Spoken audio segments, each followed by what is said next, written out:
Hello friends, it's me Anju.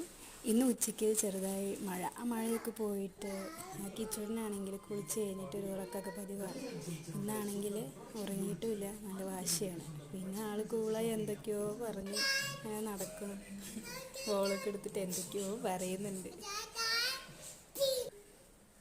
അത് കഴിഞ്ഞ് ഉച്ചയ്ക്ക് കഴിക്കാൻ ഫുഡൊക്കെ ആയി. ചോറ്, പിന്നെ ഇതാ മോര് കറിയാണ് ഇട്ടത്. കറി വെച്ചു. അത് ഫുഡൊക്കെ ഉണ്ടാക്കി കഴിഞ്ഞിട്ട് ഒരു കാര്യമെന്ന് വന്നു. ഫ്രിഡ്ജിൽ കുറച്ച് ഫ്രൈഡ് റൈസ് ഉള്ള കാര്യം അത് വേഗം എടുത്ത് പുറത്ത് വെച്ചു. എന്നിട്ടത് ചൂടാക്കാനായിട്ട് എടുത്ത് വെച്ചിരിക്കുകയാണ്. അപ്പോൾ അതിൻ്റെ കാര്യമാണെങ്കിൽ മറന്നും പോയായിരുന്നു. അപ്പോൾ ഇന്നിപ്പോൾ ചോറിന് പകരം ഫ്രൈഡ് റൈസാണ് ഉച്ചയ്ക്ക്. ഇനിയിപ്പോൾ അത് ചൂടാക്കിയിട്ട് വേണം കഴിക്കാൻ. ഇപ്പം അത് ചൂടാക്കി. ഇനിയിപ്പോൾ അതിലേക്ക് കുറച്ച് സോസൊക്കെ ഒഴിച്ചിട്ട് ഒരു പിടി പിടിക്കണം. അപ്പോൾ ഓക്കെ ഗെയ്സ്, ബൈ.